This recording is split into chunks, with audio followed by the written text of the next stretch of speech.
Pilkada di tengah pandemi, kalau melihat regulasi yang sudah diputuskan oleh pemerintah, DPR sama KPU, maka harus diadakan. Tetapi kalau berbicara substansi demokrasi, maka hal itu yang seharusnya difikirkan ulang. Apakah hal ini perlu diadakan atau tidak? Hal ini hubungannya dengan bagaimana, apakah masyarakat kita lebih aman untuk 9 Desember atau diundur, begitu.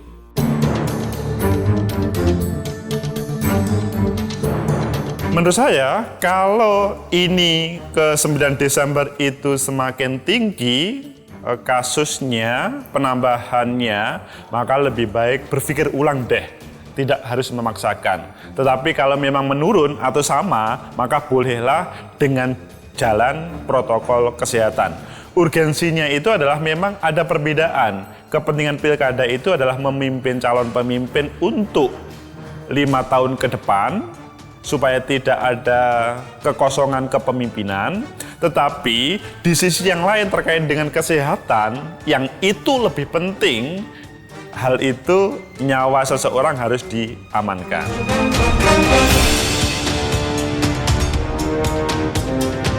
Kalau menurut saya sangat mungkin, meskipun sudah ada keputusan 3 pihak tadi, DPR, pemerintah, sama KPU. Tetapi perlu dipahami bahwa ada banyak pihak yang memohon untuk mundur. Nahdlatul Ulama, Muhammadiyah, Majelis Ulama Indonesia, selanjutnya ada 9 NGO kepemiluan.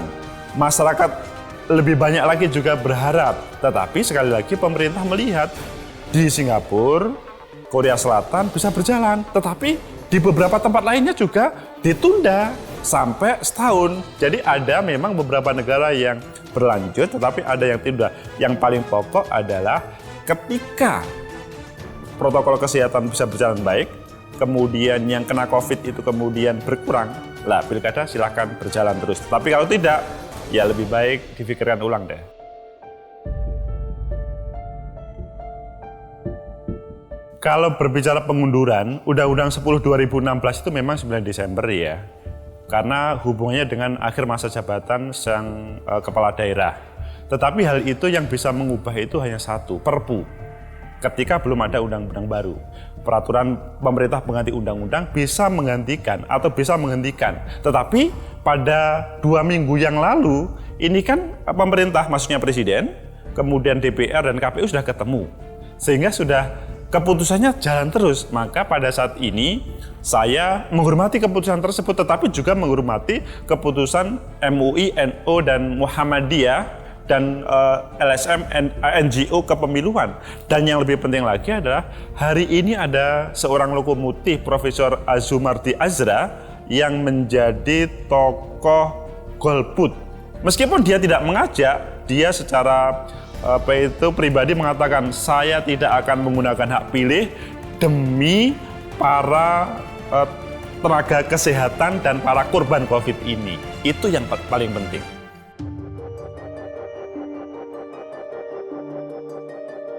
Kalau berbicara pemerintah, itu kan selanjutnya sudah dilimpahkan oleh penyelenggara pemilu, yaitu KPU sama Bawaslu. Saya melihat KPU sama Bawaslu, mereka itu mempersiapkan dengan baik dalam hal teknis penyelenggaraannya. Tetapi dalam hal penanganan COVID, ini yang saya masih bertanda tanya. Karena teman-teman penyelenggara itu tidak mempunyai kapasitas bagaimana protokol kesehatan, kecuali dia membuat peraturan KPU. Contoh di peraturan KPU nomor 9 itu muncul, yaitu para peserta pemilu ketika tidak melaksanakan protokol kesehatan, maka akan diberhentikan dalam proses kampanye. Atau maksimal dilakukan pemberhentian atau tidak diberikan kampanye selama 3 hari. Itu kan hanya masih 3 hari. Padahal kampanye itu selama 71 hari. Masih sangat panjang. Ketika itu sering dilakukan pelanggaran protokol kesehatan khususnya, itu kan membahayakan.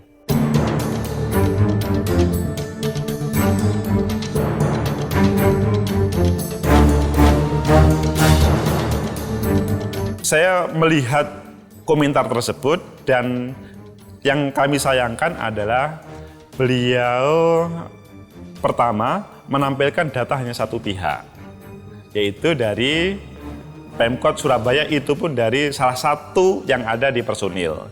Seandainya dia menampilkan data yang dari Pemprov juga, maka data itu berimbang. Tetapi data satu pihak itu langsung kemudian menjustifikasi bahwa data Pemprov itu salah.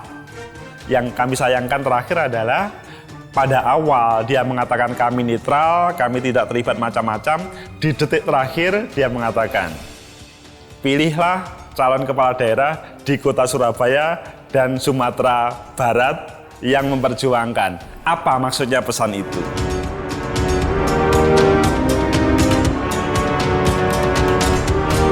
Indikator sebuah daerah bisa melaksanakan pilkada itu pertama, penyelenggaranya siap, kedua, pesertanya, calon-calonnya siap, ketiga, pemilihnya siap. Selanjutnya yang lain, stakeholder lain kemudian mendukung semuanya. Kalau misalkan penyelenggara siap, kalau kita evaluasi coba, penyelenggaranya siap nggak? Kalau kemarin Ketua KPU RI terkena COVID, salah 2 anggota atau bahkan lebih di KPU RI, di beberapa KPU kabupaten, kota, dan provinsi juga terkena COVID, begitu juga di Bawaslu, apakah sudah siap? Karena memang gini, KPU itu tidak ada lain kecuali menjalankan perintah undang-undang kecuali dirubah. Seandainya ditanya secara personal, dia mengatakan saya akan lebih baik diundur. Tetapi masalahnya adalah dia tidak akan berani menolak perintah undang-undang. Dan perintah undang-undang saat ini adalah jalan terus, mutlak. Yang kemudian yang kedua adalah tentang peserta pemilu.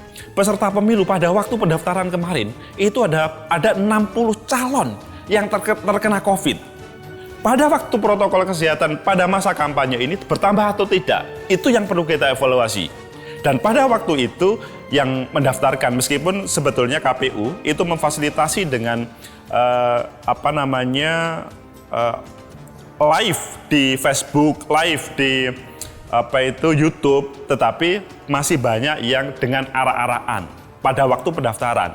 Bagaimana orang-orang yang bersama calon tersebut yang ada 60 calon terkena? Itu sampai hari ini belum ada jawaban. Dan yang ketiga, bagaimana kesiapan masyarakat. Secara teknis penyelenggaraan masyarakat, saya pikir sudah berulang-ulang. Tapi terkait dengan apakah dia kesehatannya itu bisa mendatangkan dia ke TPS, itu masalahnya. Kalau dia sehat, saya pikir it's okay. Tetapi kalau tidak, maka saya pikir negara bersama DPR dan KPU berpikir ulang untuk itu.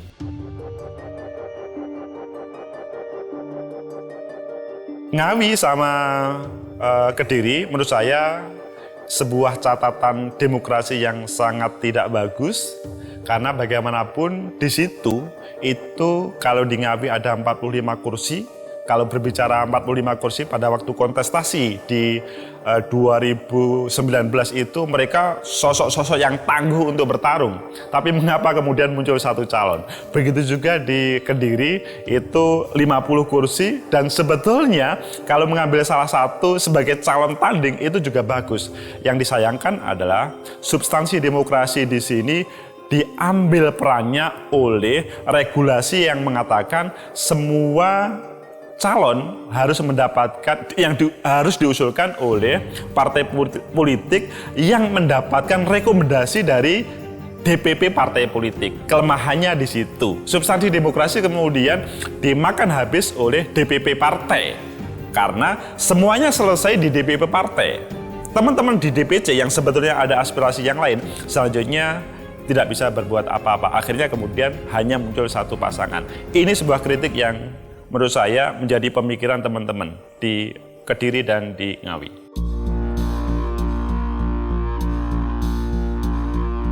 Yang perlu dievaluasi adalah pertama regulasi, undang-undang yang di dalam Undang-Undang 10/2016 yang mengatakan semuanya harus mendapatkan rekomendasi dari DPP yang harga mati itu.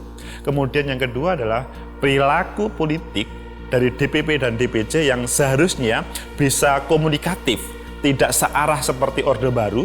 Ini kan kalau semuanya DPP itu kan model Orde Baru. Padahal pada saat ini ketika ada yang namanya otonomi daerah, ya seharusnya kewenangan itu diserahkanlah kepada DPC yang ada di Kediri dan di Ngawi untuk menampilkan sang calon. Sayangnya itu dihambas, maksudnya diambil oleh DPP. Saya pikir yang ketiga, teman-teman masyarakat Kediri hari ini, begitu juga Ngawi, hari ini bisa protes. Protesnya hanya di dalam hati, dan yang kemudian sebagian akan saya buktikan nanti dia akan kalah dengan kotak kosong. Tetapi sampai seberapa jauh protes tersebut kita nggak tahu.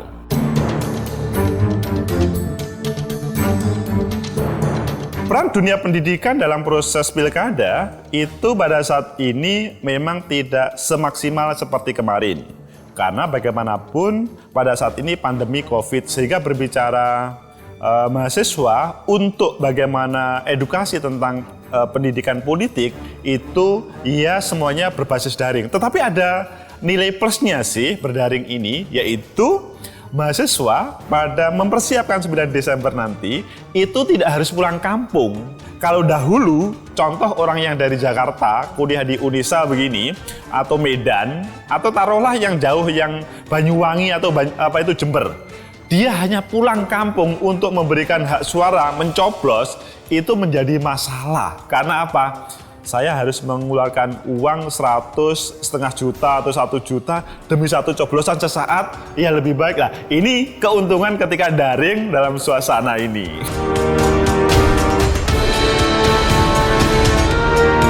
Di dalam undang-undang kita itu tidak diatur seberapa banyak partisipasi pemilih untuk menentukan sah.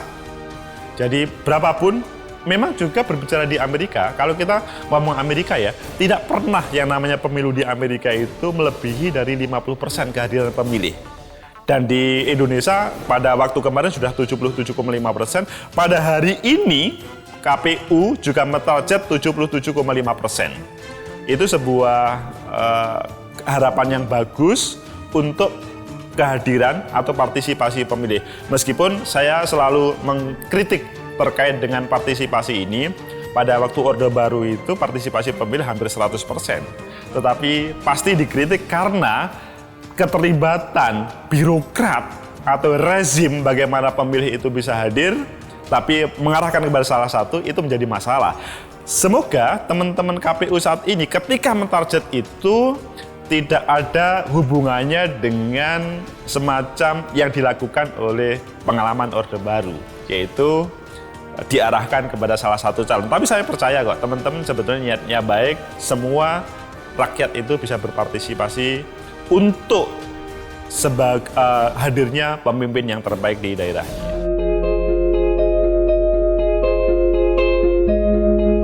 Kepada pemirsa, harapan kita pertama, kalau memang pilkada ini pemerintah, legislatif, KPU memastikan 9 Desember, silahkan berpartisipasi secara baik.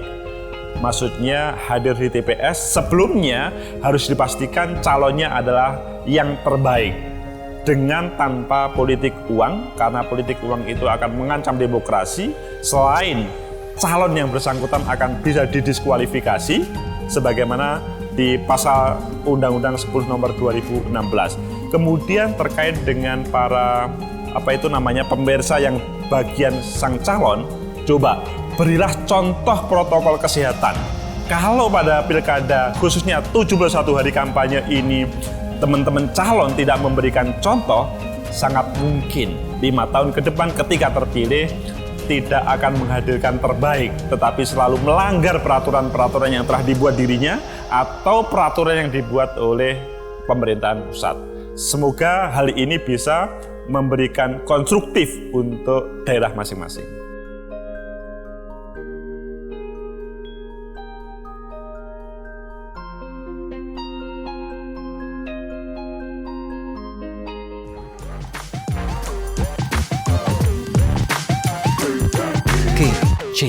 KCTV